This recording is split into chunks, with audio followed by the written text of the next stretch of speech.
S'il vous plaît, je vais donc commencer par notre traditionnel, j'allais dire désormais, mais pour les plus anciens d'entre nous, ils connaissent la mécanique, l'appel auquel vous voudrez bien répondre, s'il vous plaît. Rodolphe Amaillan, présent. Lydie Nog. Présente. Christian Corbeau. Présent. Sophie Bouvard. Présent. Thomas Delplace. Présent. Marie Sliwinski, qui parle. Patrice Garnier. Présent. Qui est sage, lui, mais c'est normal.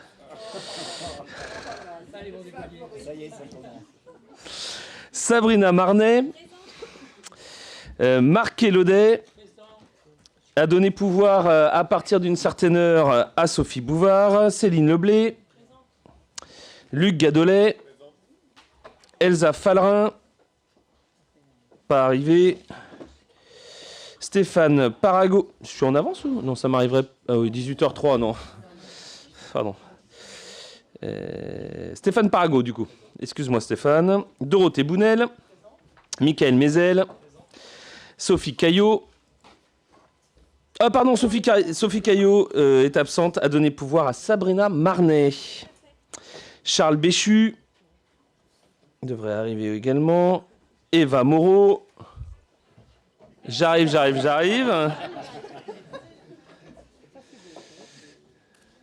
À point nommé, comme on dit. Ivan Adjres a donné pouvoir à Marie Sliwinski en son absence. Angélique Tullièvre. Valentin Méaude. Nathalie Jaslega, Jean-Claude Barbeau, Christine Somnolet, Anthony Joussaume, Alexandra Degré, a donné pouvoir, arrive à 19h, a donné pouvoir en son absence à Lydie Nog. Il faut que je reprenne mes bonnes habitudes, et sans doute mes lunettes d'ailleurs. Jean-Michel Guitny, Raphaël Albert, Sonia Talbot, Delphine Quadprou, j'imagine aussi. Comment? J'ai oublié Sophie Carduner. Mais la case n'était pas cochée. Stéphane Caillot. Samia Haftat, Vincent a donné pouvoir en son absence à Delphine Quadprou dès qu'elle sera arrivée. Jean-Marc Chirol et Marie-Laure Boitière. Elsa Fallerin arrive. Voilà, constituant l'ensemble de notre quorum d'assemblée, je vous propose de nommer Raphaël Albert, secrétaire de séance.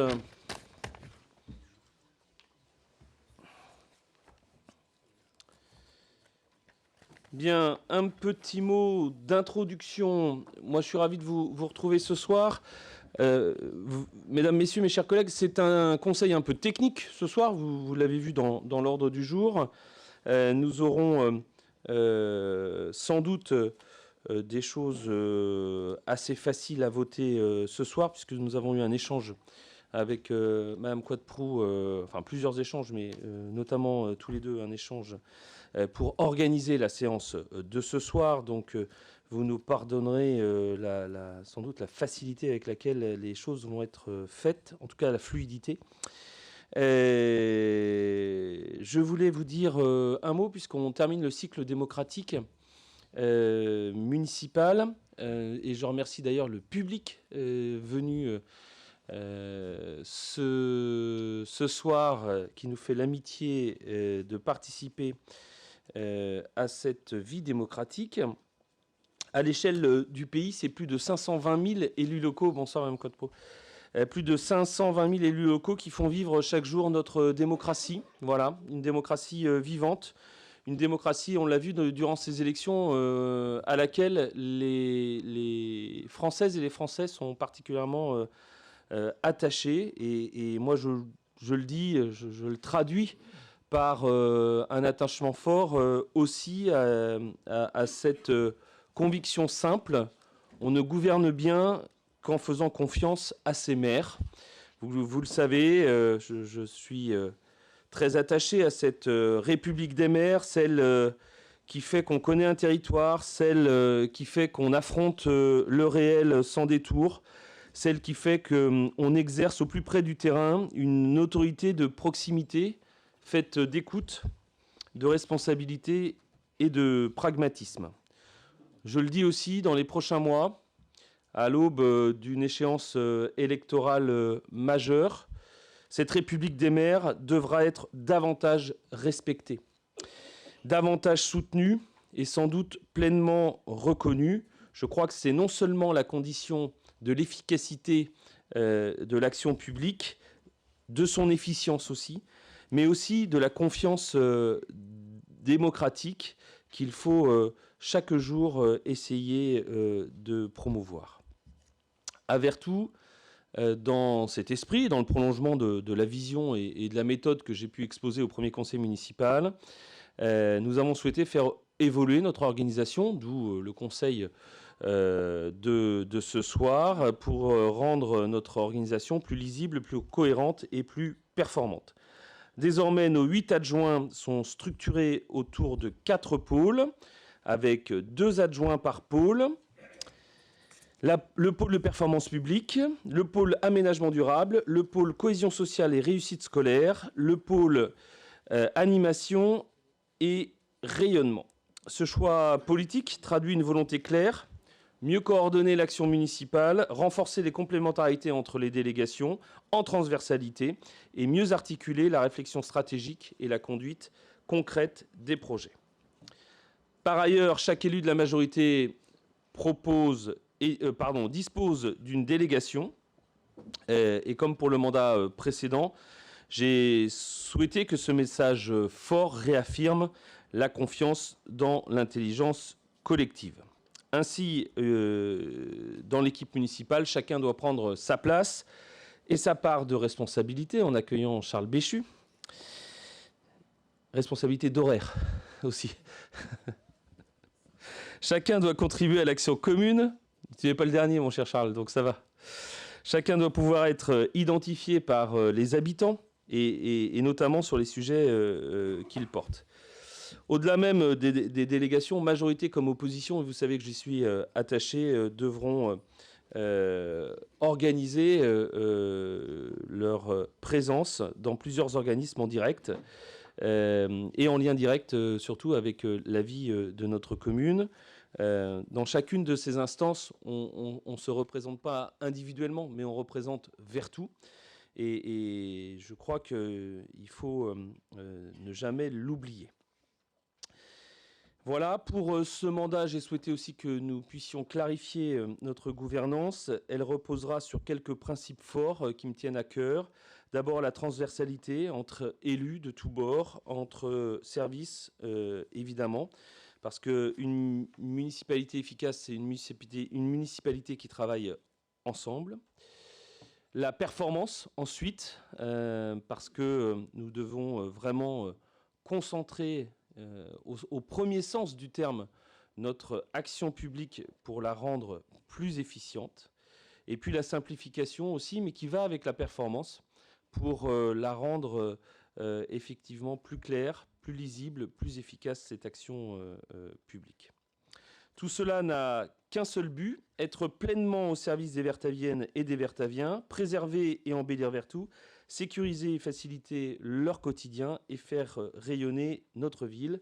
Oui, c'est cet état d'esprit avec lequel nous abordons ce mandat, ici à Vertou, mais aussi dès demain matin à l'intercommunalité, dans notre outil de coopération Nantes Métropole avec l'IDINOG et Stéphane Parago, avec une organisation que j'espère clarifiée comme à Vertou, une exigence de résultats que je veux voir inscrite dans le marbre comme à Vertou, et une fidélité à l'identité de ce que nous sommes, parce que je crois que l'ambition garantit l'avenir radieux.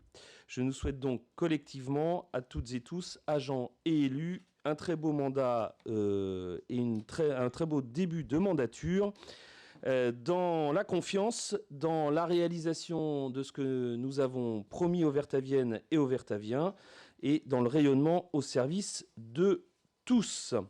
Vous trouverez d'ailleurs, pour commencer ce mandat de manière pédagogique, sur ces 4 grands pôles que je vous ai expliqués, des fiches techniques et un peu simplifiées sans doute, mais qui permettent d'avoir les grands chiffres, les grands ratios, et qui permettent là aussi de mieux comprendre le fonctionnement de la collectivité.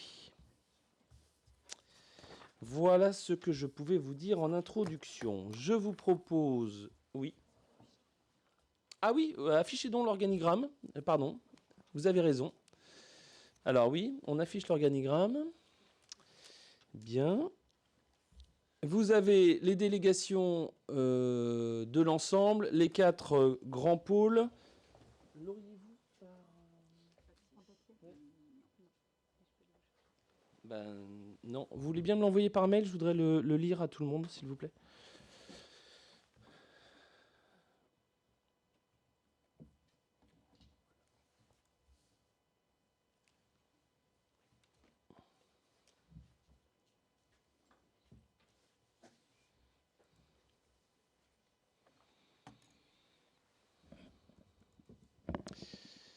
Parce que d'ici, je suis désolé, mais je ne vois plus rien. C'est pas que je veux pas, hein. C'est... Voilà. En attendant peut-être l'organigramme, je vous propose d'approuver le procès-verbal du dernier conseil municipal et puis de passer quelques informations. Il n'y avait rien d'obligatoire dans cet organigramme, mais je voulais qu'il soit le plus informatif possible. Y a-t-il des questions sur le procès-verbal de la séance d'installation du 22 mars? Pas de questions particulières? Madame, c'est bon pour le PV du 22 mars? C'est bon pour tout le monde? Pas d'opposition, pas d'abstention. Je vous remercie, c'est donc adopté. Nous revenons à cet organigramme. Merci beaucoup, Madame Braguet-Duchesne. Donc, dans le pôle performance, auprès de la première adjointe, Christine Somnolet sera conseillère déléguée à l'évaluation citoyenne et aux liens républicains. Alexandra Degré, conseillère déléguée à la gestion urbaine de proximité. Valentin Méaude, conseiller délégué à la transformation du quartier de la gare et au projet Quai 120. Seront dans ce pôle de performance publique également les élus de quartier en lien avec la population. Ivan Adjres, Valentin Méaude, Sonia Talbot, Raphaël Albert, Céline Leblé, Nathalie Jaslega. Christian Corbeau, second adjoint en charge de la performance, aura Jean-Claude Barbeau comme conseiller délégué au personnel communal et au dialogue social. Charles Béchu sera délégué à l'évaluation et à l'efficience des politiques publiques. Elsa Fallerin sera déléguée à la commande publique et à l'administration générale. Voilà pour le premier pôle. Dans le second pôle d'aménagement durable, Sophie Bouvard aura Michael Mézel comme conseiller délégué aux relations économiques et à la vitalité commerciale. Anthony Joussaume comme conseiller délégué avec les relations et le monde agricole. Voilà. Là, on va parler d'efficience. Hein. Relation entre le monde agricole et les artisans commerçants. Je pense que ça va fonctionner, ça, notre efficience. Thomas Delplace aura Stéphane Parago, conseiller délégué aux mobilités et à la sécurité routière. Jean-Michel Guitny, conseiller délégué à l'accessibilité des équipements publics et à la conformité des équipements qui reçoivent du public. Et enfin, Nathalie Jaslega aura en charge la grosse délégation autour du plan communal de sauvegarde et de la prévention des risques.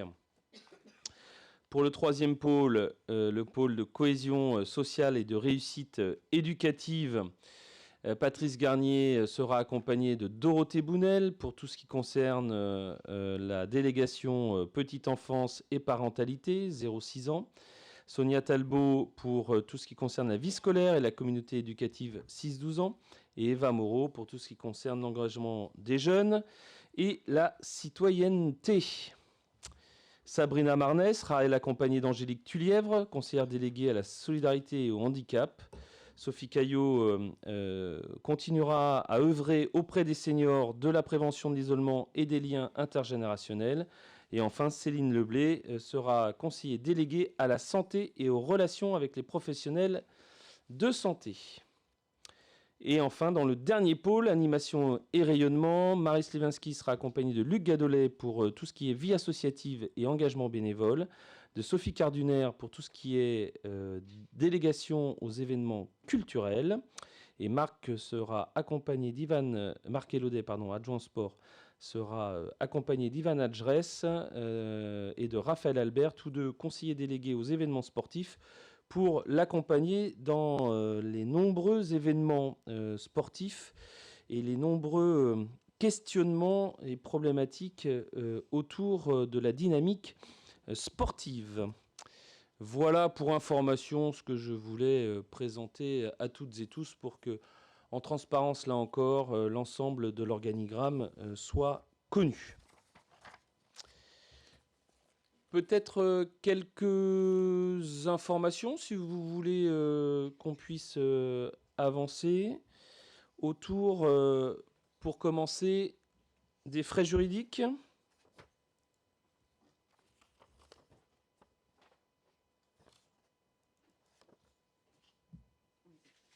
On les affiche ?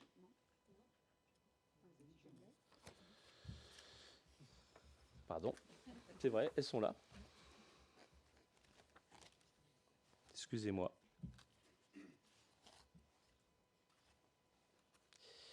Là.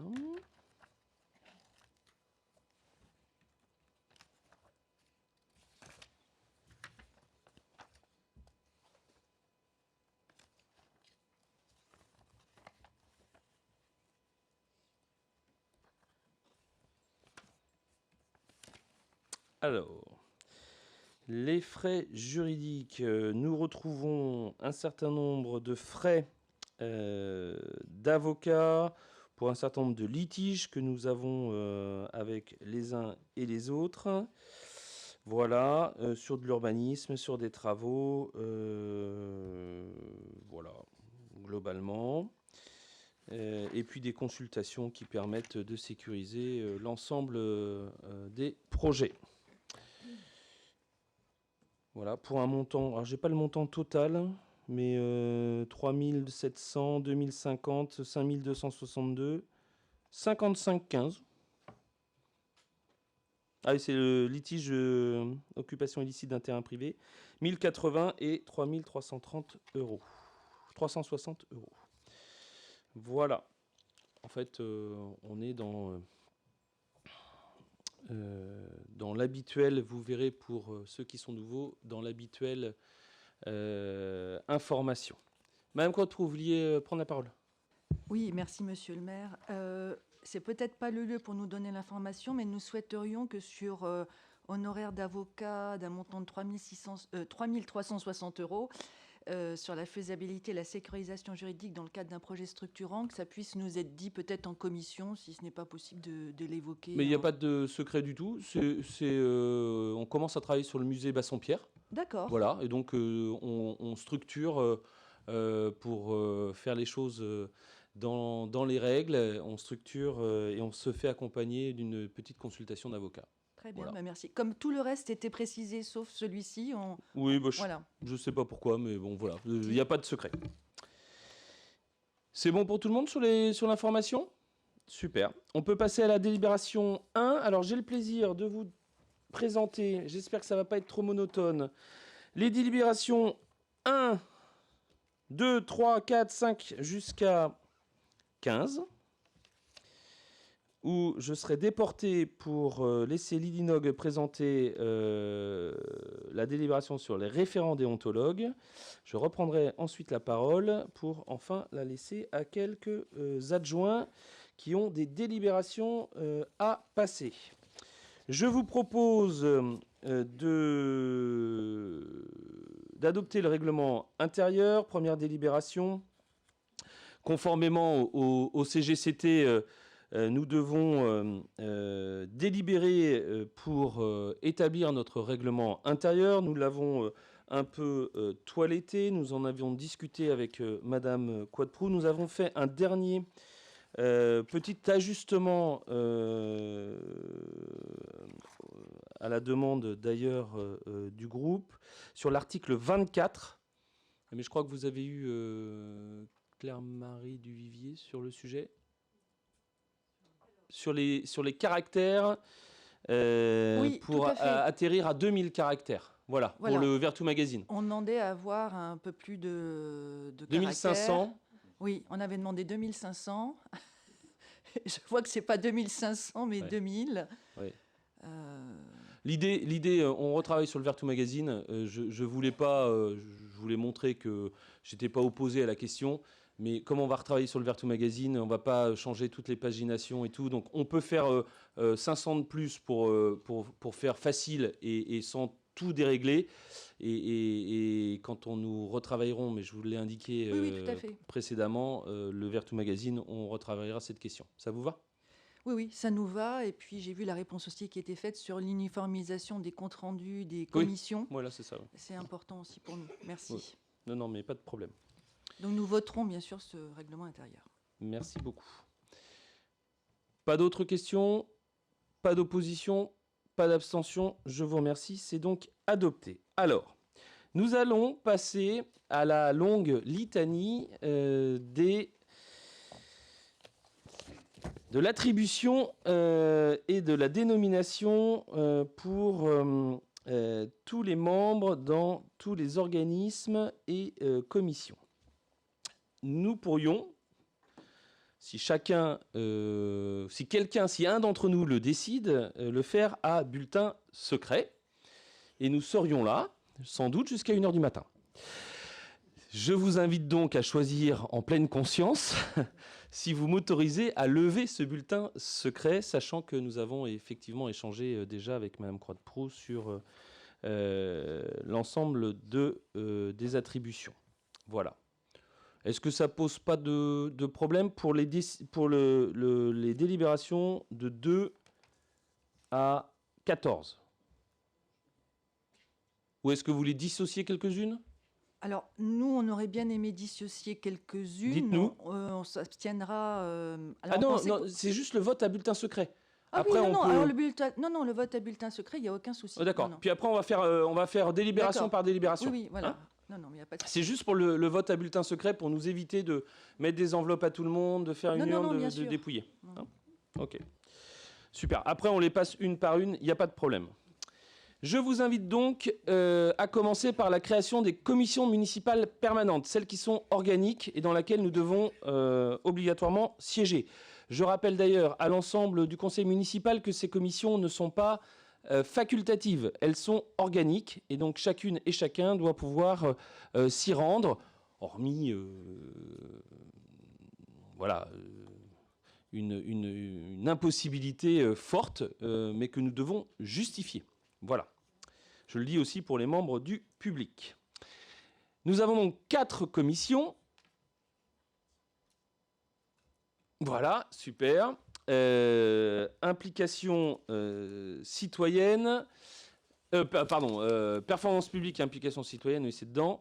Aménagement durable, cohésion sociale et réussite éducative, animation et rayonnement. Vous avez l'ensemble des sujets qui irriguent ces commissions, qui ne sont pas exhaustifs non plus, parce que tous les sujets passent dans les commissions. Je vous propose comme candidat sur la commission performance publique Lydie Nog, Christian Corbeau, Christine Somnolet, Alexandra Degré, Valentin Méaude, Charles Béchu, Jean-Claude Barbeau, Elsa Fallerin, Delphine Quadprou et Jean-Marc Chirol.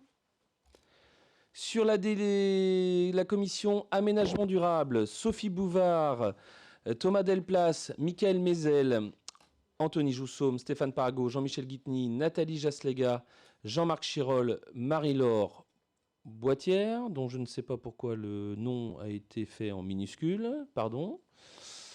Ça doit être une petite coquille. À corriger peut-être pour le PV, s'il vous plaît. Pour la commission cohésion sociale et réussite éducative, Patrice Garnier, Sabrina Marnet, Dorothée Bounel, Eva Moreau, Sonia Talbot, Angélique Tulièvre, Sophie Caillot, Céline Leblé, Marie-Laure Boissière qui a retrouvé ses lettres majuscules et Jean-Marc Chirol qui encadre cette belle commission. Et puis pour animation et rayonnement, Marie Sliwinski, Marc Elaudet, Luc Gadolet, Sophie Carduner, Ivan Adjres, Raphaël Albert, Samia Arfat Vincent. Aftat. On est sûr que c'est le bon nom de madame Excusez-moi, alors c'est peut-être moi en recopiant, mais Jean-Marc Chirol n'est pas sur cohésion sociale et réussite éducative, mais c'est Stéphane Caillot, excusez-moi. Ça me paraissait bizarre, effectivement, puisque vous siégez au CCAS. Mais oui, c'est ça, oui, Caillot. oui. Mais je n'ai rien dit. Et donc, Jean-Marc Chirol sur animation rayonnement ? Oui, on inverse, performance publique et aménagement durable. Ah oui, donc on retire là. Hop. Et là, c'est Stéphane Caillot. Avec Marie-Laure Boissière. Voilà. Et Madame Aftat Vincent est toute seule ? Non. Avec Stéphane Caillot. D'accord. Je ne pourrais assurer 3 commissions.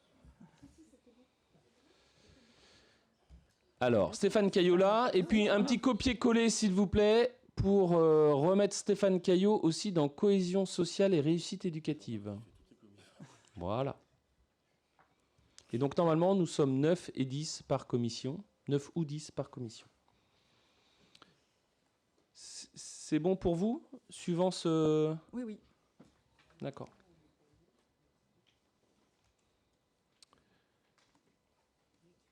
Oui, ben vous êtes 8, oui.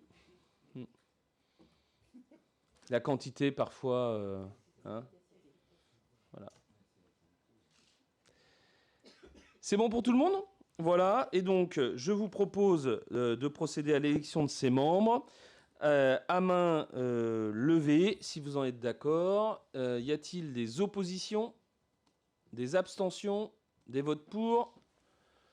Je vous remercie, c'est donc adopté à l'unanimité. Excusez-moi, monsieur le maire, je est-ce qu'il serait possible de dire juste un petit mot à propos de ces commissions ? Bien sûr. Pour aller dans votre sens. Pardon, excusez-moi. Pour compléter vos propos, vous avez dit que ces commissions étaient obligatoires et nous prendrons bien sûr notre part avec grand sérieux en tant qu'élus. Nous représenterons les 3687 votants de notre liste Vivre ensemble à Vertou, mais aussi les 42% d'abstentionnistes, une grande part de la population qui s'est tenue à l'écart des urnes. Et ces chiffres nous obligent collectivement. Nous portions un projet citoyen, écologiste et solidaire. Et il nous semble important, et ça va dans le sens de vos propos liminaires, de porter la voix de tous les Vertaviens et Vertaviennes et que tous les sujets qui ont pu éloigner certains électeurs des urnes soient abordés et dans ces commissions qui sont aussi un lieu de débat et au conseil municipal. Voilà, c'était pour redire notre engagement et notre sérieux à suivre ces dossiers. Je vous remercie.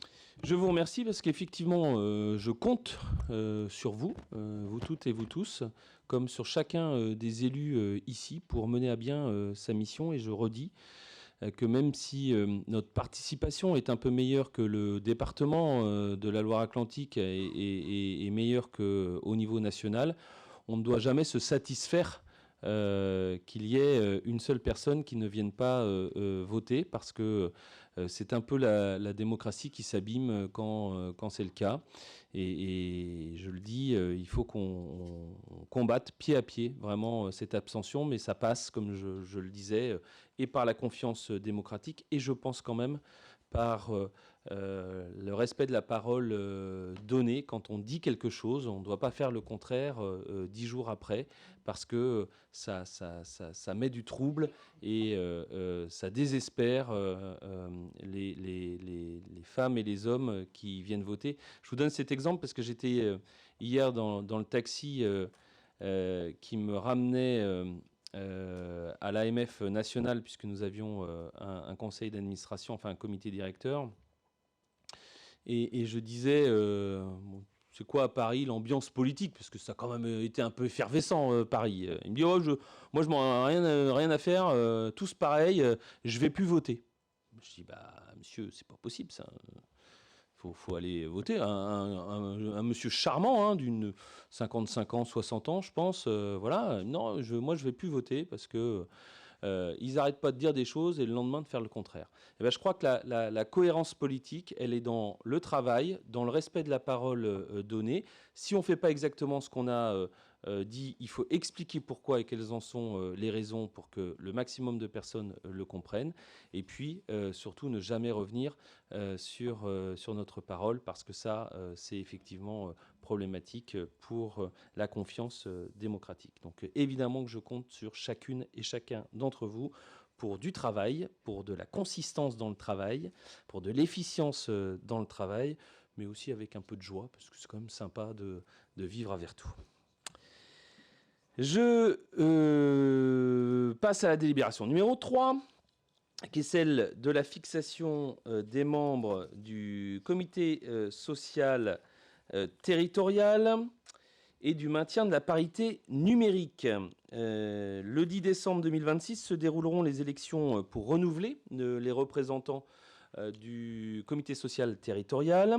Dans ce contexte, il revient au conseil municipal, après consultation des organisations syndicales, de définir le nombre de représentants du personnel ainsi que le maintien ou non, nous avons le choix, de la parité numérique et des modalités de recueil des avis au sein de la nouvelle instance. La strate dans laquelle nous nous situons nous permet de définir un nombre de représentants titulaires entre 4 et 6.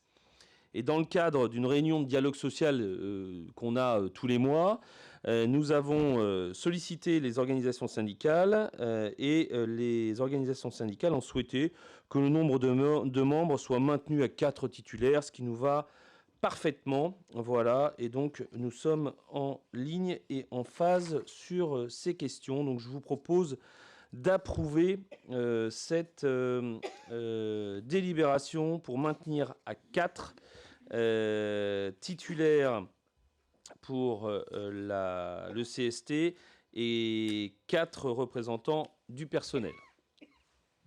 Y a-t-il des questions sur cela? Pas de questions, pas d'opposition, pas d'abstention. Je vous livrerai les noms de ces élus qui siégeront au comité social territorial à la première commission performance publique, dont on cherche les dates là, hein, pour pouvoir les installer. Délibération numéro 4, la désignation des membres à la commission d'appel d'offres.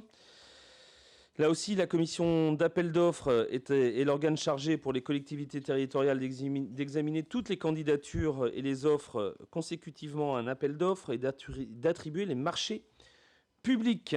Voilà. La commission d'appel d'offres est composée de membres à voix délibérative issus de notre assemblée. Voilà, je vous propose qu'il n'y ait... Oh, pardon, Madame Cottreau. Pardon, je suis désolée. Mais...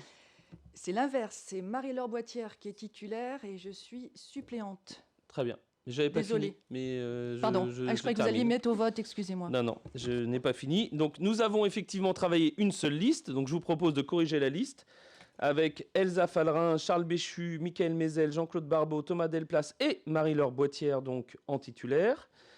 Et Anthony Joussaume, Sophie Bouvard, Jean-Michel Guitny, Lydie Nog et Delphine Quadprou en suppléante. Voilà. Y a-t-il des... Oh, c'est bon pour l'inversion? Chez nous aussi, c'est bon, j'espère. Voilà. J'avais prévenu tout le monde, peut-être? Oui, c'est bon. Pas d'opposition? Pas d'abstention? Je vous remercie, c'est donc adopté. Je proposerai que Elsa Fallerin soit effectivement la présidente de cette commission d'appel d'offres. Nous devons constituer la commission communale des impôts directs. Nous avons une liste qui va à pas... J'ai pas voté? Si, je dis pas d'opposition, pas d'abstention. C'est donc... Voilà. Et en plus, il y a de la contestation maintenant. Tu veux qu'on refasse voter? D'accord. Je vais faire différemment pour les prochains coups. La commission communale des impôts directs que nous devons constituer conformément à l'article 1650 du Code général des impôts et qui doit se reconstituer à chaque renouvellement de conseil municipal. Voilà. Cette commission est composée dans les communes de plus de 2000 habitants de 9 membres, à savoir le maire ou l'adjoint délégué, président et 8 commissaires. La durée du mandat des membres est la même que celle du conseil municipal.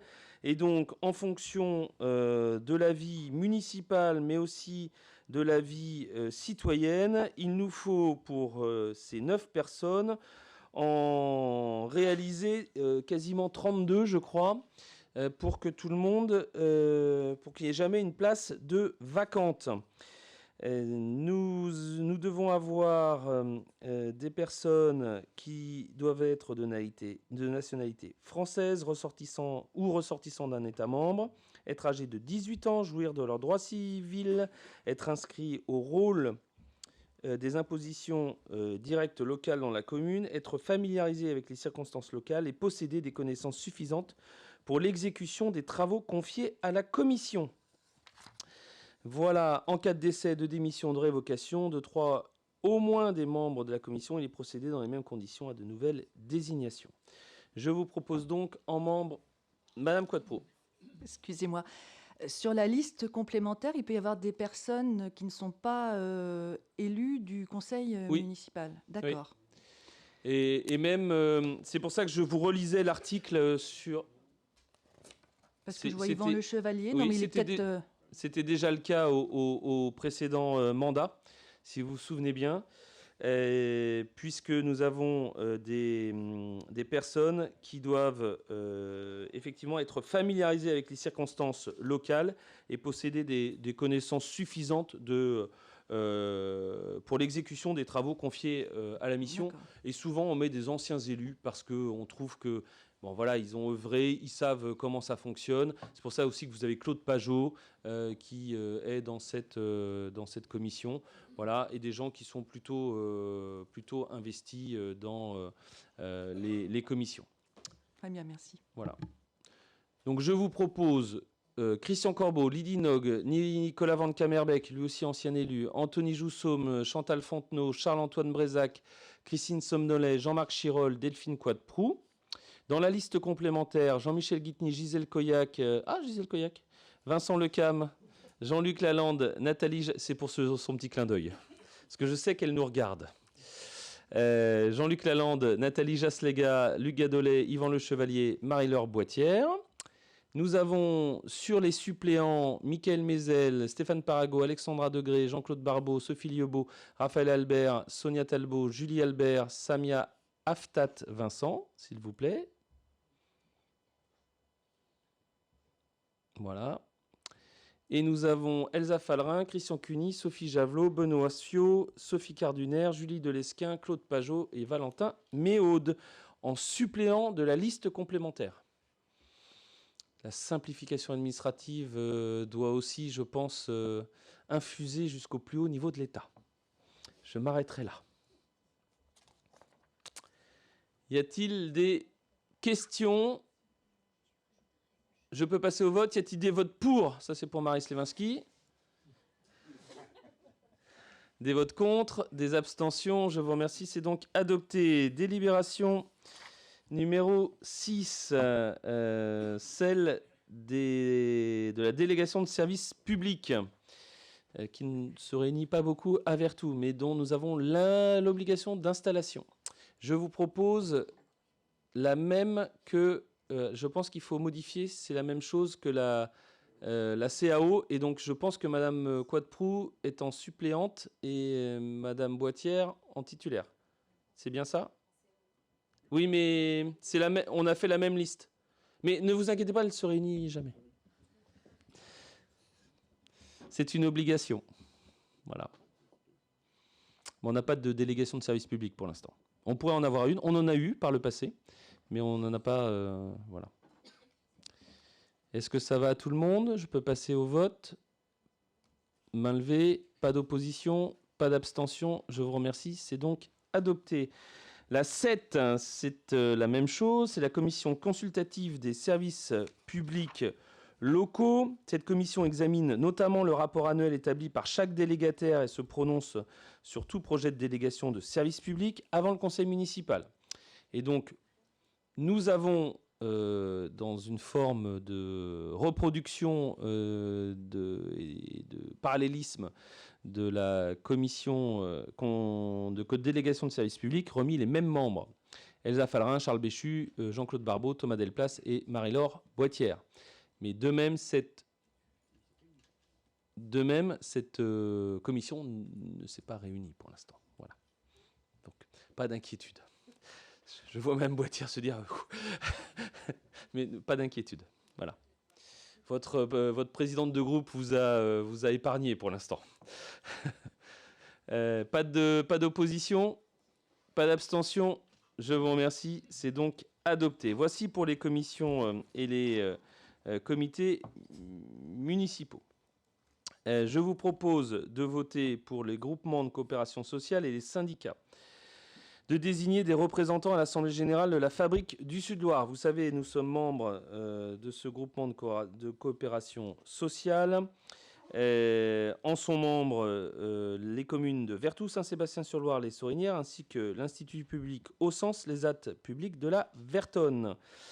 La gouvernance du groupement est assemblée par votre serviteur. D'ailleurs, j'ai pas un autre déport là ?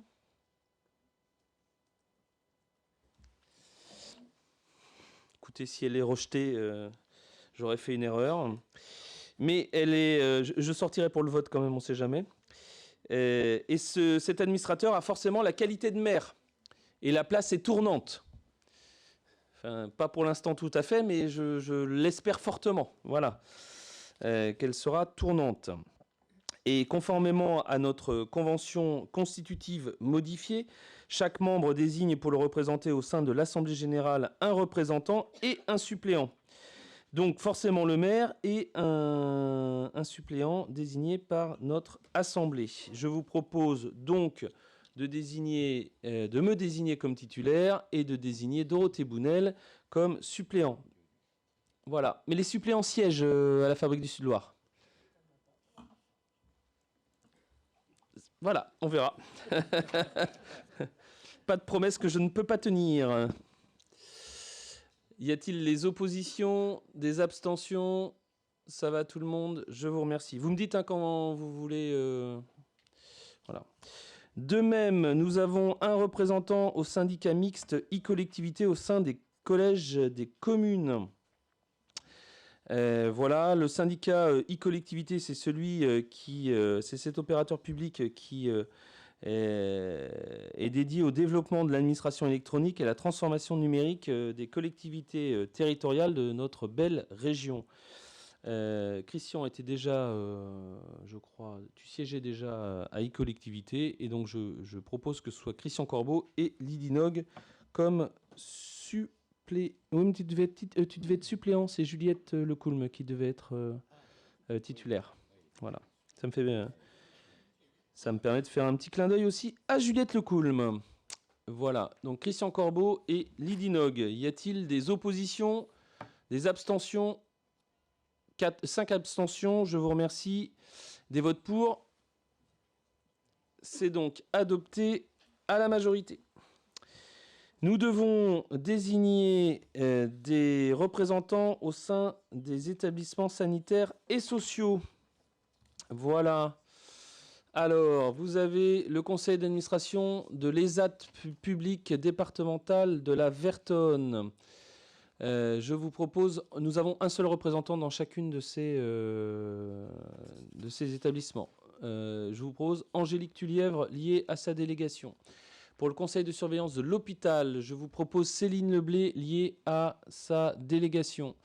Et enfin, pour le conseil de vie de l'EHPAD, en fait, de l'hôpital intercommunal, je vous propose Sophie Caillot, liée à sa délégation.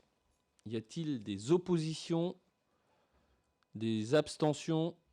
5. Des votes pour, pardon. Je vous remercie, c'est adopté. Nous allons désigner les représentants au sein des établissements scolaires. Alors, nous avons les collèges et les écoles. On est à la 12. Alors, pour les collèges, outre les conseillers départementaux qui siègent, les représentants de la métropole qui siègent, je vous propose de faire siéger Eva Moreau au collège Jean Monnet et au collège Lucie Aubrac, voilà, lié à sa délégation. Je vous propose pour l'école élémentaire des Treilles, si on peut avancer, voilà, Sonia Talbot, liée à sa délégation. Pour la maternelle, Dorothée Bounel, liée à sa délégation. Pour Simone Veil, Sonia Talbot sur l'élémentaire, Dorothée Bounel sur la maternelle. Sonia Talbot sur l'élémentaire, Dorothée Bounel sur la maternelle. Et pour l'école primaire des Régniers, je vous propose Sonia Talbot, le tout étant lié aussi à leur délégation. Y a-t-il des questions, des oppositions, des abstentions? 5. Je vous remercie des votes pour. C'est donc adopté. Je dois vous faire désigner... C'est un peu fastidieux, hein, je suis désolé, mais heureusement qu'on a fait quelques coquilles. Ça permet d'animer un peu les choses, hein, parce que si ça avait été totalement bon...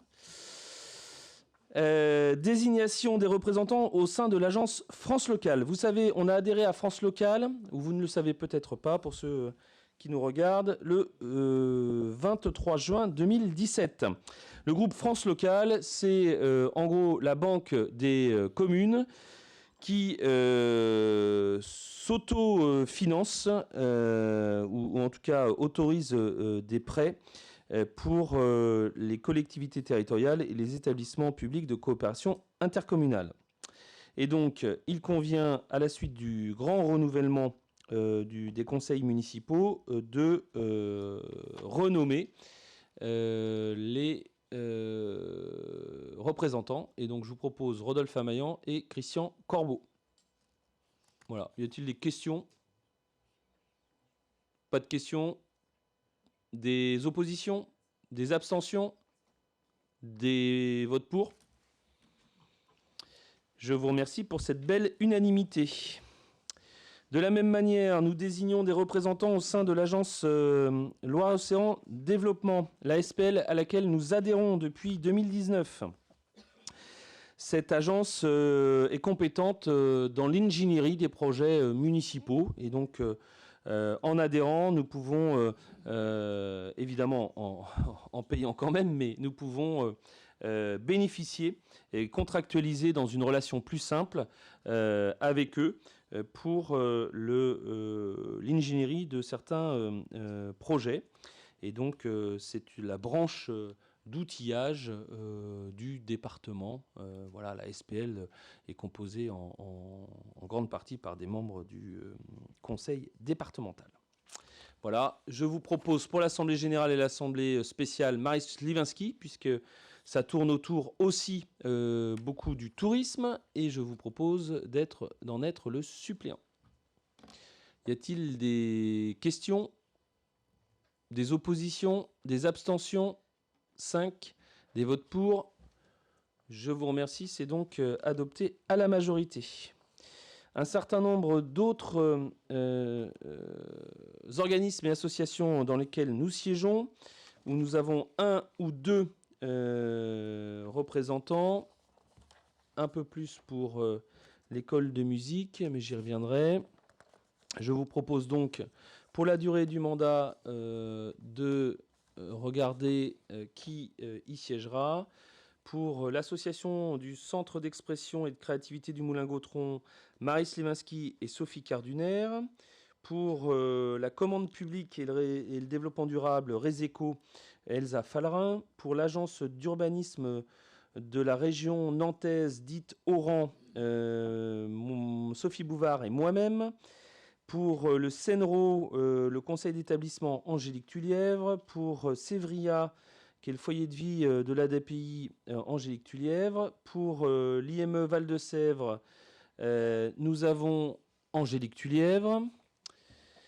Pour la maison de retraite de Bel-Air, le comité d'établissement, c'est ça, Sophie Caillot. Pour Vertou Senior, Sophie Caillot et Sabrina Marnet. Pour le CLIC, Centre local d'information et de coordination, ville-village, Sophie Caillot et Sabrina Marnet. Je reviens à l'école de musique, puisque c'est une association un peu particulière. Cette association, nous avons des membres au titre de notre participation. Donc, je vous propose en membres actifs avec droit de vote Sophie Carduner, Raphaël Albert, Ivan Adjres, il doit manquer un N à Ivan, et Patrice Garnier. Et en membres consultatifs, Delphine Quadprou et Marie Slivinski. Voilà, sous la même forme que ce qui préexistait au mandat dernier. Y a-t-il des questions sur l'ensemble de ces désignations? Pas de questions? On peut les voter en groupe? Y a-t-il des oppositions, des abstentions, des votes pour? Je vous remercie, c'est donc voté à l'unanimité. Je vous propose, compte tenu de la contrainte horaire de Marc Elaudet, de passer la convention avec la région Pays de la Loire Tours. Je sais que Marc a une contrainte. Il ne marche pas, lui. Bon, merci, monsieur le maire. Effectivement, j'ai une contrainte personnelle. Bien, donc cette délibération concerne la convention avec la région Pays de la Loire pour l'accueil de la première étape du région Pays de la Loire Tours le 7 avril. La ville de Vertou s'est portée candidate pour accueillir l'arrivée de la première étape de la course cycliste professionnelle région Pays de la Loire Tours 2026, épreuve se déroulant du 7 au 11 avril 2026, avec une arrivée prévue à Vertou de la première étape le 7 avril 2026 en provenance de l'abbaye de Fontevraud. Cette course cycliste internationale de haut niveau est inscrite au calendrier de l'UCI dans la catégorie UCI Pro Series, c'est le niveau 2 international. Elle réunit 20 équipes de coureurs professionnels et propose un parcours final consistant en une boucle de 4 tours de 9 km, offrant environ 2 heures de spectacle sportif de très haut niveau. Après l'accueil de la Flamme olympique en 2024, cette course constitue une nouvelle opportunité de valorisation pour le territoire et s'inscrit pleinement dans la stratégie sportive 2025-2030 portée par la commune. Cet événement contribue au soutien de la filière cycliste et participe à la mise en valeur du patrimoine vertavien, notamment grâce à la retransmission quotidienne de l'épreuve sur la chaîne L'Équipe. Ça sera pour le mardi 7, 3h30 de direct. Outre la contribution financière de 50 000 € afin de participer à l'organisation et à la réussite du région Pays de la Loire Tours 2026, la ville s'engage également à coordonner l'organisation matérielle et logistique de l'arrivée de l'étape sur le territoire communal, assurer la mise en œuvre des conditions de sécurité nécessaires au bon déroulement de cette manifestation sportive professionnelle d'envergure nationale et internationale, et enfin, mobiliser les partenaires locaux, notamment les associations de cyclotourisme et les bénévoles, afin de les associer activement à la réussite de cette manifestation. Voilà, monsieur le maire, j'espère qu'on passera une très belle journée et que le beau temps sera au rendez-vous, ça sera essentiel. L'essentiel, c'est que ce qui serait bien, c'est que ce soit un Vertavien qui gagne. Mais enfin bon, on ne va pas non plus être trop ambitieux. Je ne sais pas d'ailleurs si... Je ne sais pas d'ailleurs s'il y a des Vertaviens qui courent. Mais... Il y a un local, il y a le cycliste champion. Ouais. Christophe Champion.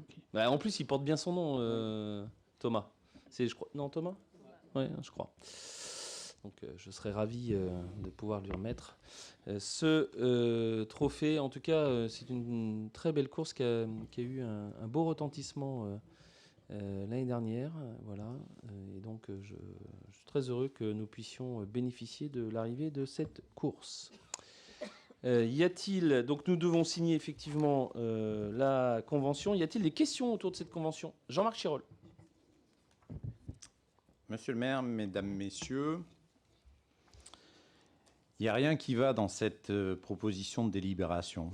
Et pourtant, vous le savez sûrement, nous aimons le vélo et j'aime le vélo. Je suis très heureux de voir que visiblement, vous aussi, vous aimez le vélo à un point tel que vous êtes prêt à dépenser 50 000 € pour faire venir une course qui n'est pas une course de première catégorie à Vertou. Et je ne parle pas ici du coup de la mise à disposition des agents de la mairie durant cette journée et les jours qui précèdent. 50 000 €, mesdames, messieurs, pour 5 à 6 heures de présence de la course sur Vertou.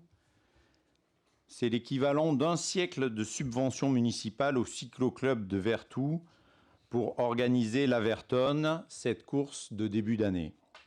En effet, nous avons voté il y a quelques mois une subvention de 500 € pour l'organisation de cet événement.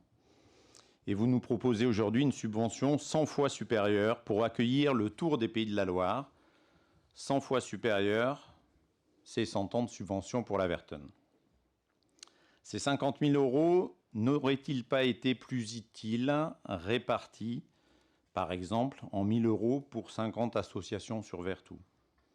Associations qui ont du mal, parfois, pour quelques euros, à boucler leur budget. Je vais arrêter les comparaisons, mais les proportions sont assez incroyables et vous comprendrez donc que nous ne sommes pas du tout d'accord avec le montant de cette subvention et que nous voterons contre parce que rien ne va dans cette délibération et pourtant nous aimons vraiment le vélo. Vous allez me répondre que c'est pour faire rayonner Vertou avec une diffusion sur la chaîne L'Équipe, un jour ouvrable de 15h à 17h, inaccessible pour les gens qui travaillent ou pour les scolaires. C'est pas parfait. Pour avoir un peu regardé le vélo à la télévision, je peux vous dire que dans ce genre de retransmission, qui à cette heure-là n'intéresse que les passionnés de vélo, dont moi, on parle plus de l'allure du peloton ou de coureurs intercalés en chasse-patate que des merveilles architecturales des régions traversées. Vous allez aussi me répondre que le sport, c'est la santé, que cette course va réveiller l'intérêt pour l'exercice physique, que cela mobilise la veille des cyclotouristes entre Fontevraud et Vertou. Alors oui, ok. Mais dans ce cas, donner plus de subventions aux clubs de cyclisme locaux pour réaliser ces actions, ils le font déjà très bien et pour beaucoup moins cher. Rien ne va dans cette décision et pourtant nous aimons le vélo. Je ne parle même pas du blocage de tout un secteur de Vertou pendant une journée de travail, empêchant soit des habitants de s'extraire de ce quartier quadrillé, soit des professionnels, commerçants, les malades, d'exercer leur métier ou d'aller consulter. Et les écoliers, collégiens, leurs parents, qui ne pourront circuler car les transports scolaires seront déroutés. Vous me direz que vous n'aviez pas le choix du circuit, mais alors non seulement la ville paye 50 000 €, mais elle n'a pas voix au chapitre. Étonnamment, cette délibération vient à l'ordre du jour aujourd'hui, quelques jours avant l'organisation, comme si rien n'avait été prévu ou organisé à l'avance. Vous nous mettez devant le fait accompli et les Vertaviens également. Vous sponsorisez en réalité une épreuve gérée par la région avec plus de 1,3 million d'investissements qui, en concentrant les subventions, privent les organisateurs amateurs départementaux de subventions pour organiser leurs propres courses qui, elles, ont un vrai impact local. Au passage, je suis assez étonné de voir que le vélo est une compétence de la région, sa présidente justifiant l'abandon massif des subventions aux orchestres, aux associations culturelles, aux missions locales, au fait que toutes ces associations n'étaient pas de sa compétence régionale. Rien ne va dans cette délibération, sauf peut-être une chose. Il y aura un accès sécurisé au PG Régnier pour les cyclistes sur un circuit adapté. Bon, ça ne durera que 4 heures et les habitants des PG en seront exclus. Dommage. Dommage pour eux qui réclament depuis des années un accès sécurisé pour se rendre au centre-ville de Vertou. Ils n'en verront pas la couleur, mais espérons que grâce à notre intervention, à leur pétition et à nos promesses de campagne, il y aura enfin, avant la fin de ce mandat, une liaison cyclable sécurisée entre les PG Régnier et le centre-ville, car comme vous l'avez bien compris, mesdames, messieurs, nous aimons le vélo. Je vous remercie. C'est la parole à Marc Lelay. Je vous invite à relire le règlement intérieur, Monsieur Chirol, sur la longueur des interventions. Voilà. Faut bien commencer. J'avoue que j'ai été un peu bavard, mais bon, c'était le premier. Mais c'est le premier. Vous êtes excusé. Marc Lelay ? Oui, alors merci Monsieur Chirol pour votre intervention, mais rien ne va dans votre intervention, hein, je suis désolé. Mais quand vous parlez de subventions au CCV, vous parlez juste de la manifestation, mais ils ont aussi une subvention annuelle de fonctionnement. Et sauf erreur de ma part, hein, je gère le sport depuis 2021, ils s'en sont jamais plaints, enfin pas moi en tout cas. Quant à la manifestation, j'ai l'impression de réentendre vos propos, alors peut-être pas les vôtres, mais ceux de votre groupe actuel. Lorsqu'on a accueilli la Flamme Olympique et qu'on a organisé le week-end précédent un grand week-end sportif, ça a été un coût, mais c'était un coût mesuré. Là, 50 000 euros, c'est pas 2 euros par Vertavien sur le sport le plus populaire de France. Donc je pense qu'on nous a offert l'opportunité d'accueillir une étape. Et contrairement à ce que vous avez l'air d'aimer le vélo, mais moi aussi je regarde les diffusions à la télé et ils mettent en avant le patrimoine. Et je vous invite à regarder, à défaut d'être présent ce mardi, parce que j'imagine que vous ne serez pas présent, de le regarder à diffusion à la télé, vous verrez qu'ils vont mettre en avant le patrimoine vertavien. Ceci dit, donc on assume totalement l'organisation de cette arrivée d'étape et on en est très fiers même. Bien. Non, mais pas de problème. Vous êtes dans la droite ligne de ce que vous avez fait pour la Flamme Olympique. Vous avez raison. Il faut être cohérent dans la vie, donc j'ai pas de problème. Vous refusiez la passage de la Flamme Olympique. Ça a été une grande fête populaire. Vous refusez aujourd'hui le Région Pays de la Loire-Tours. Voilà, qui est quand même juste en dessous les grandes épreuves telles le Tour de France. Moi, je veux bien, et puis ça ne me pose pas de problème. Chacun fait ses choix, il n'y a aucun souci là-dessus. Je voudrais juste vous rappeler deux choses, peut-être sur le volet des chiffres, parce que c'est toujours important de donner les chiffres.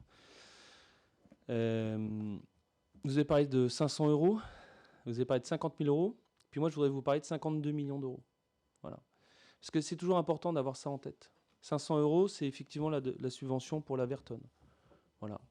Je rappelle aussi que c'est la demande du club et que même, vous voyez, le club du CCV, qui est un club bien géré, qui aime le vélo et qui aime les chiffres, a refusé d'avoir une subvention il y a quelques années de ça, au motif qu'il n'en avait pas besoin. Voilà. Et moi, j'aime cet esprit de responsabilité. Voilà, je le dis. Et si le vélo, parce qu'ils ont un projet, le CCV ou une autre association a besoin de discuter avec nous, je ne doute pas qu'avec Luc Gadolet, ils trouveront évidemment un interlocuteur prévenant et attentif à leurs demandes. Vous avez dit 50 000 euros, vous avez raison, c'est une somme qui est à mettre en rapport d'autres sommes, toujours. Il faut toujours se comparer dans la vie. Et je voudrais vous parler de celle de 52 millions d'euros. Parce que 50 000 euros, c'est même pas 1%, c'est 0,1% de 52 millions d'euros, ce que la région des Pays de la Loire met dans son projet de lycée, que je sais vous contester aussi, mais c'est quand même de l'argent public qui est mis. Et donc, je le dis, il faut faire attention à nos effets de manche. Oui, il y a des contraintes, je le concède. Oui, ça va être un bel événement et je suis persuadé qu'il y aura une belle course et qui transporteront les belles valeurs du cyclisme que nous partageons. Quant au reste, deux petites choses pour aussi préciser les choses. D'abord, ça a été présenté en commission sport, vie associative, culture en novembre. Bon, voilà, alors nous dire que ça n'a pas été présenté. Non, mais vous n'avez peut-être pas lu le compte-rendu, Monsieur Chirol, mais je vous dis que ça a été présenté. Faites-moi confiance au moins sur ça. Voilà. Et la deuxième chose, donc ça a été, oui, effectivement présenté. Et puis la deuxième chose que je voulais vous dire, mais j'ai oublié mon petit mot. C'est pas grave, je le garderai pour moi, et puis je vous le dirai après le conseil. Mais voilà, ne dites pas que... Ah oui, si, le deuxième petit mot, c'était sur la voie cyclable, en tout cas les alternatives cyclables et piétonnes que nous proposons sur la route entre les PG et Portillon. On avait promis dans le mandat dernier une étude qui a été faite. Cette étude donnera lieu à une réunion publique à laquelle vous êtes cordialement invités le 30 avril prochain. Donc là aussi, je veux dire, il ne faut pas...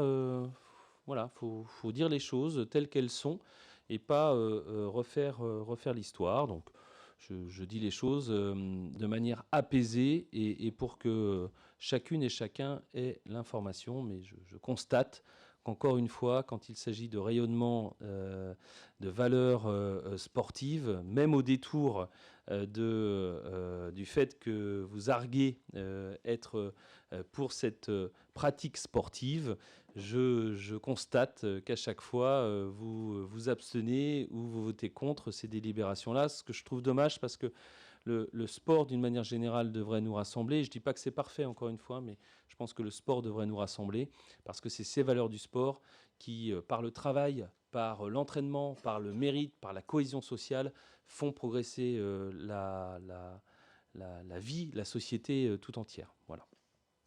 Je passe donc au vote. Y a-t-il... Oui, bien sûr. Plus court, par contre, Monsieur Chirol. Je vous promets, j'ai rien écrit là.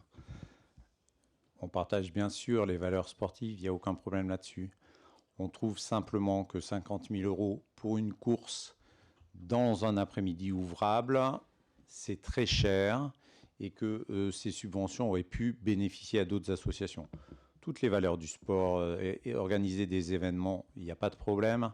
Il se trouve que là, c'est très cher pour des retombées que j'aimerais que vous nous donniez les chiffres des retombées quand la course se sera déroulée, qui m'apparaissent peu en lien avec la somme mise sur la table. Voilà, c'est tout. Tout le reste, je partage. Le sport, il n'y a aucun problème. J'en fais tous les jours, ce n'est pas un problème. Merci. Merci, Monsieur Chirol. Vous le savez bien, à ce moment-là, si on regarde que l'argent, on ne fait plus de charivari, on ne fait plus de passage de la flamme olympique, on ne fait plus d'exposition Bassompierre, on ne fait plus tout ça, parce qu'en fait, on ne fait que le nécessaire. Or, le nécessaire, c'est bien, il faut le garantir, et je crois qu'à Vertou, c'est le cas, notamment au regard de l'accompagnement des associations. Je crois aussi qu'il faut faire du rêve, renvoyer du rayonnement, faire de l'espérance pour les unes, les uns et les autres, et considérer que nous sommes une communauté d'habitants qui a le droit aussi de s'élever. Voilà. On ne partage pas ça, c'est pas grave. J'espère qu'on partage. Non, on ne partage pas ce projet-là, mais j'espère qu'on partage en tout cas cette espérance. Y a-t-il des oppositions du coup à cette délibération? 5 oppositions. Y a-t-il des abstentions?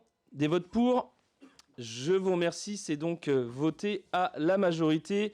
Et je vous invite quand même à venir voir si vous êtes disponible, parce que ce sera extrêmement beau comme épreuve. J'espère qu'il fera beau néanmoins.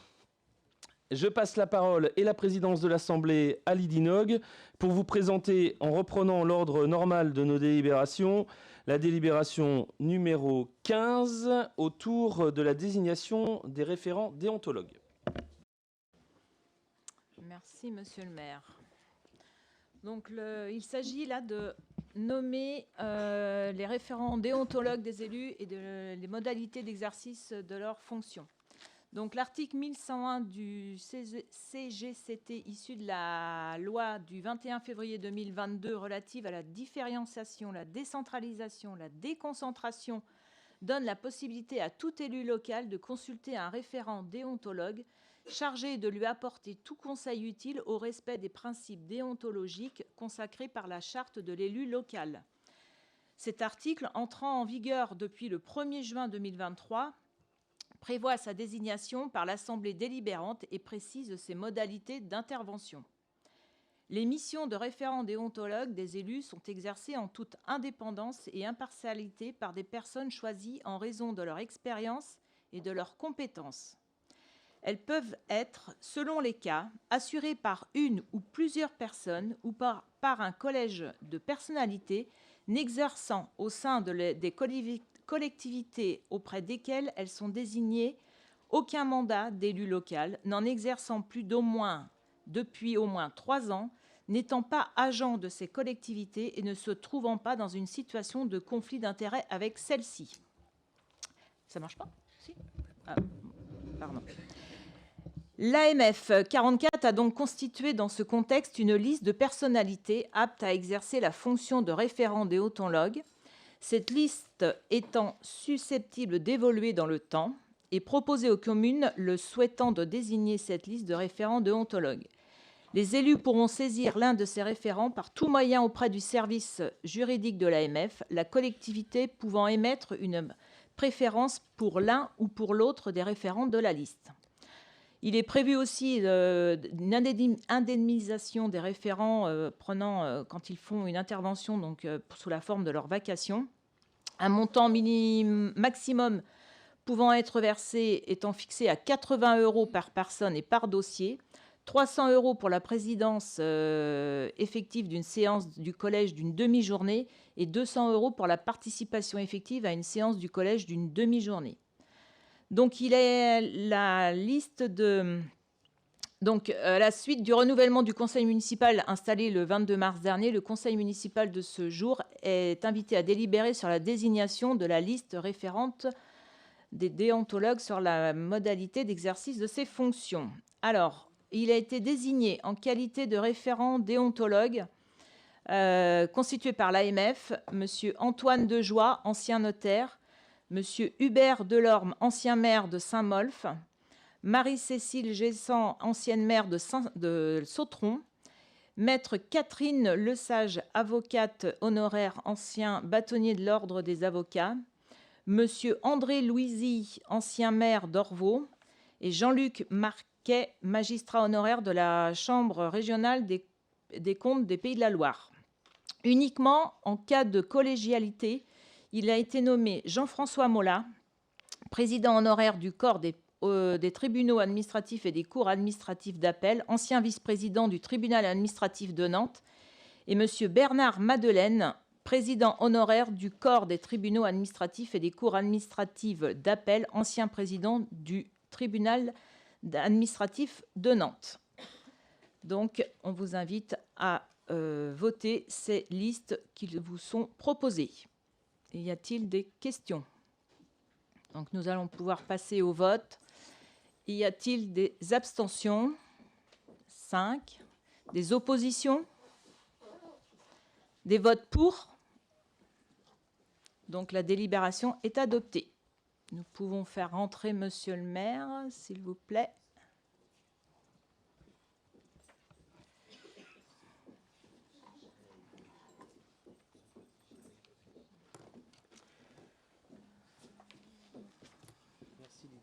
Je t'en prie. Donc, Monsieur le maire, je peux vous donner le résultat. Donc, on adopte la délibération numéro 15 concernant la désignation des référents déontologues des élus par 30 votes pour et 5 votes contre. D'accord. Abstention, pardon, excusez-moi.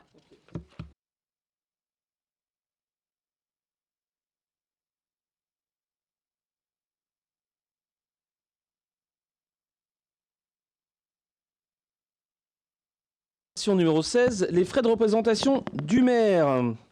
Afin de compenser les sujétions et les responsabilités résultant de la charge publique, les maires bénéficient d'un certain nombre de garanties d'indemnisation. C'est prévu effectivement dans le statut de l'élu local et décliné à l'article L 2123-19 du CGCT. L'indemnité pour frais de représentation du maire peut être accordée sous la forme d'une indemnité unique annuelle dont le montant est fixé par le conseil municipal, le montant ne devant jamais excéder les frais réellement supportés par le maire. Je vous propose de mettre cette enveloppe à 3 500 €, sachant que pour ma part, par choix personnel, je ne souhaite pas que ces sommes soient versées, mais qu'elles me soient remboursées sur présentation de justificatifs et de frais avancés par moi-même. Voilà. Y a-t-il des questions autour de ces frais de représentation? Pas de questions particulières? Pas d'opposition? Des abstentions? 5. Des votes pour? Je vous remercie. C'est donc adopté.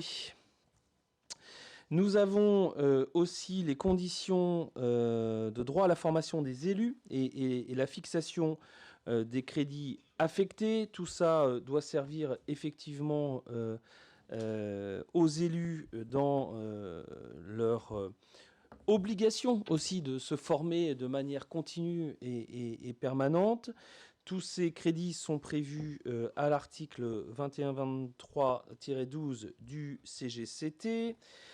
Il est proposé de plafonner le montant des dépenses liées à la formation des élus comme au mandat dernier à 12 000 € par an. Par ailleurs, depuis le 1er juillet 2017, les élus bénéficient du DIF, droit individuel à la formation, dont ils peuvent se servir. Voilà. Il est alimenté par une cotisation, vous le savez, obligatoire de 1% précompté sur le montant annuel brut des indemnités de fonction.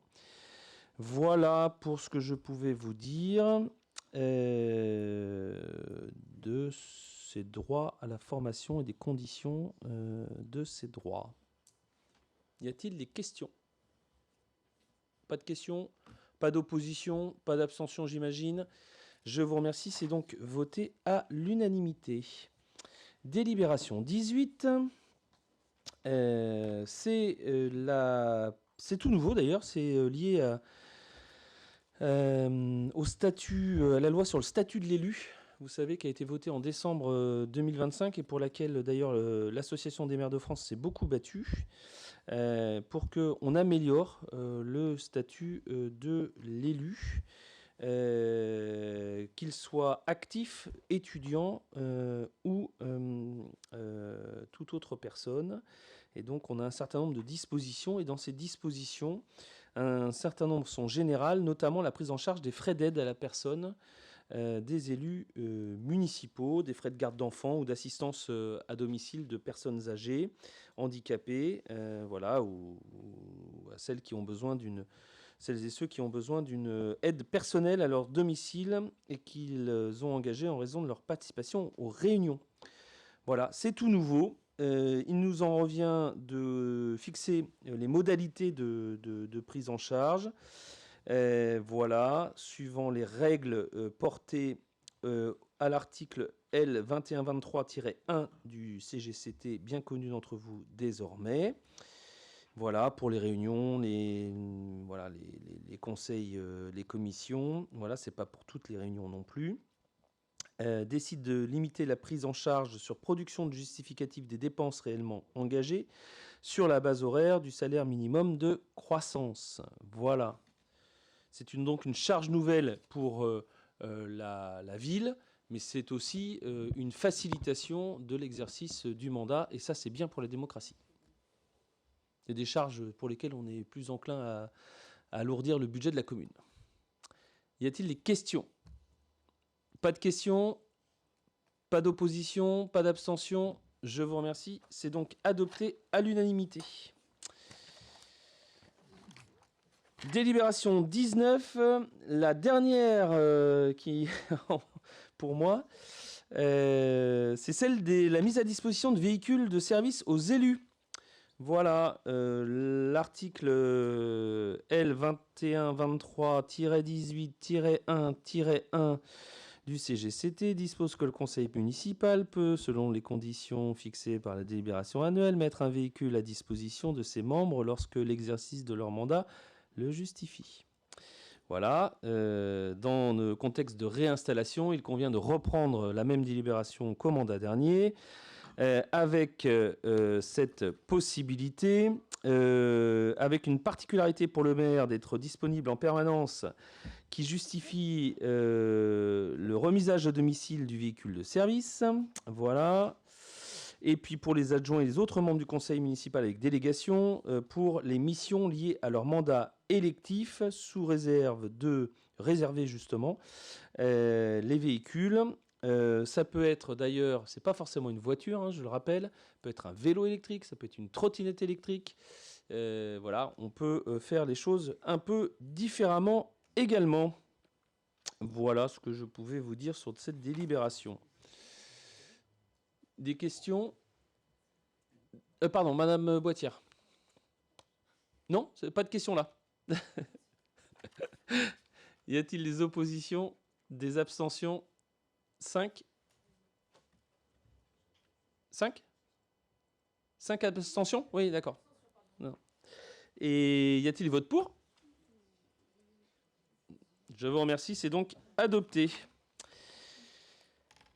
Alors, je vous propose de revenir dans l'ordre, voilà, avec l'octroi de garantie à certains créanciers de l'agence France Locale. Christian Corbeau. Merci, monsieur le maire, vous allez pouvoir respirer et donc quelque peu. Alors, effectivement, donc cette délibération, pour ceux qui ont bien suivi votre présentation, monsieur le maire, est en lien avec la délibération numéro 12, qui était la désignation des représentants, puisque nous en avons parlé, de l'agence France Locale. Alors, ça a été dit tout à l'heure, hein, donc Vertou a adhéré à cette agence le 23 juin 2017. Alors, le groupe AFL est composé de 2 entités. Donc, une première entité juridique, c'est la société territoriale qui regroupe tous les actionnaires. Donc, à ce jour, nous avons 1271 collectivités qui constituent le groupe des actionnaires, dont Vertou. Et la seconde entité qui distribue les crédits, et juste pour information, sur l'exercice 2025, l'AFL a distribué 2,5 milliards d'euros auprès des collectivités. Néanmoins, pour pouvoir bénéficier de cette possibilité, nous avons une obligation, à savoir donc autoriser à garantir l'intégralité des engagements de la filiale dans la limite de leur encours de dette auprès de cette filiale. Dit autrement, c'est une garantie à première demande et par conséquent, donc le Conseil doit délibérer annuellement. Donc cette délibération, je vous la présenterai tous les ans pour autoriser Monsieur le maire à signer l'engagement de garantie octroyé. Le montant maximum de la garantie pouvant être consenti pour l'année 2026 est égal au montant maximal des emprunts que la commune de Vertou est autorisée à souscrire, toujours pour l'exercice 2026. Merci beaucoup. Y a-t-il des questions autour de cet octroi? Pas de questions, pas d'opposition, pas d'abstention. Je vous remercie, c'est donc adopté. Et dernière délibération pour aujourd'hui, l'attribution de subventions, vous le savez, pour nos passeports liberté. C'est Patrice Garnier qui vous présente cette délibération. Merci, monsieur le maire. Toujours un plaisir de mettre nos jeunes à l'honneur. Voilà, donc vous savez que dans le cadre de sa politique jeunesse, qui est caractérisée par notre démarche Grandir ensemble, la ville porte son action autour de l'épanouissement des jeunes et de leur engagement dans la vie de la cité. Les objectifs que nous avons fixés sont de les accompagner au mieux dans leur parcours vers l'autonomie, de faciliter leur mobilité aussi, de leur permettre d'accéder aux outils d'insertion professionnelle et sociale et enfin, de les responsabiliser en leur confiant des missions sur le territoire de la commune. À ce titre, plusieurs dispositifs ont été créés, dont le passeport liberté, validé en conseil municipal le 20 juin 2019. La ville aide ainsi les jeunes vertaviens de 16 à 21 ans à financer leur permis ou leur BAFA contre quelques heures de service au sein de la collectivité. La ville de Vertou verse ainsi aux jeunes bénéficiaires une aide de 1 000 € pour la formation au permis de conduire et de 500 € pour la formation au BAFA. Le règlement de cette aide s'opère en 2 temps. Un premier acompte qui a lieu à mi-parcours, qui représente 50% du montant, et un deuxième qui est effectué à la fin de leur parcours, en règle générale début juillet. En échange, le bénéficiaire s'engage à donner de son temps 50 heures pour le permis, 30 heures pour le BAFA. Donc pour l'année 2026, 11 jeunes ont été sélectionnés, donc Barrio Thibault, Bounel Martin, Dauteur Anna-Louise, Elgati Yassine, Gagarine Ouliana, Kérouzi Khadija, Kéchichian Adranik, l'oncle Awet Titouan, Machfeld Camille, Pierrard Gabriel et Roche Ilona. Et donc l'objet de cette délibération est de permettre ce premier versement. Voilà. Merci beaucoup. Je dois vous préciser... Ah pardon, Madame Boissière. Allez-y. Oui, Je devais vous préciser un petit truc, mais je le ferai après, vous inquiétez pas. D'accord. J'ai une question quand même sur le sujet. Est-ce qu'il est appliqué un coefficient familial pour l'attribution Un coefficient familial à quel niveau? au niveau de l'attribution de la subvention, en fait? C'est un forfait. C'est un forfait, Madame Boissière. Non, c'est 1 000 € pour le permis et 500 € pour le BAFA. On ne tient pas compte, en fait, de... Bah non. Ouais, c'est une aide qui n'est pas personnalisée, mais qui est généralisée sur les dispositifs, en fait. Ouais. Donc il n'y a aucun critère de sélection particulier? Il y a une commission de sélection, il y a un jury de sélection avec différents critères, puisque nous avons eu cette année près de 48 jeunes qui ont été volontaires pour adhérer au dispositif. Ce que je vous propose, Madame Boissière, si tu en es d'accord, Patrice, et puis Eva, qui porte aussi cette question et qui fait beaucoup de jury, c'est en commission, lors de peut-être la première ou la deuxième commission, d'expliquer l'ensemble du dispositif. Évidemment, quand on est nouvel élu, il faut aussi qu'on prenne les choses en cours. Mais ça avait été présenté, mais je pense que... Alors, ça doit être dans les archives, hein, mais je pense qu'on pourrait représenter le dispositif. D'abord, ça ne fera pas de mal, y compris aux anciens conseillers. Et puis, ça permettra d'expliquer les process qui sont effectivement importants, parce que dans cette attribution de ce forfait, en fait, on ne regarde pas la famille, on regarde le jeune, le parcours éducatif, l'envie de grandir et comment il se donne les moyens aussi de cela. Et ça n'a rien à voir avec la famille ou ses proches, ou des conditions de revenus, des origines sociales, des choses comme ça. Au contraire, c'est l'élévation par le jeune lui-même, et c'est assez intéressant. Vous verrez, enfin, vous ferez votre propre opinion après la présentation, mais je suis sûr que c'est quelque chose qui retiendra votre attention. C'est bon pour tout le monde. Je dois vous dire qu'au regard des jeunes aidés, Dorothée Bounel est déportée sur cette délibération. Voilà, je dois vous la faire voter. Y a-t-il des oppositions, des abstentions? Je vous remercie. C'est donc adopté. Oh, on peut peut-être faire un vote positif pour les jeunes quand même, qui ont beaucoup donné. Des votes pour? Eh bien, je vous remercie. J'en profite pour dire qu'ils ont beaucoup donné, notamment au repas des seniors, où on a vécu un moment extraordinaire. J'ai croisé l'un d'entre eux l'autre jour par hasard, hein, parce qu'ils étaient aussi aux élections. Et il m'a dit, non mais incroyable, je ne croyais pas vivre ça. C'était un moment vraiment extraordinaire. Donc j'en profite pour le dire. L'esprit vertavien continue d'irriguer nos événements.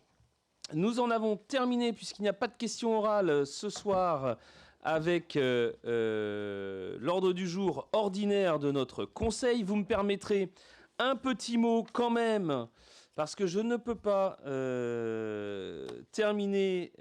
On a beaucoup parlé du région Pays de la Loire-Tour, pour lequel je vous invite toutes et tous, si vous le désirez, à venir. Là aussi, grande épreuve du sport, mais je ne peux pas terminer ce rayonnement et cette histoire du rayonnement sans parler évidemment de notre identité viticole, et notamment du concours communal des vins qui a eu lieu la semaine dernière. Et je voudrais à ce titre adresser mes chaleureuses félicitations aux lauréats. D'abord au vignoble landais Rétif pour leur parcelle Moulin de Sergeux à la Poêlerie, qui a obtenu la médaille d'or du concours communal. Et je peux vous dire qu'on va boire du bon toute l'année. Voilà. Avec modération toujours, hein, qui n'est pas un ami, qui est juste pour nous garantir les barrières de la juste consommation. Et puis vous dire également que Guillaume Loiret a été choisi, lui, pour le domaine des Cormiers à la Bouteillerie, par les nouveaux Vertaviens. Et donc c'est toujours aussi une fierté que les nouveaux Vertaviens choisissent leur muscadet pour toute l'année. Voilà, j'espère que toutes et tous, nous serons les ambassadeurs de ces domaines, mais aussi de tous les domaines de Vertou, parce que c'est aussi un peu de notre héritage que nous portons à chaque fois que nous en parlons, à chaque fois que nous dégustons et à chaque fois que, avec fierté, nous en sommes les ambassadeurs. Voilà, et puis puisque la transition est désormais toute faite, je vous propose d'aller en déguster quelques larmes de ce nectar pour reprendre des forces après ce beau conseil municipal. Et je vous donne rendez-vous, je n'ai plus la date, en juin, 18 juin pour le prochain conseil municipal. Merci beaucoup et belle soirée à toutes et tous.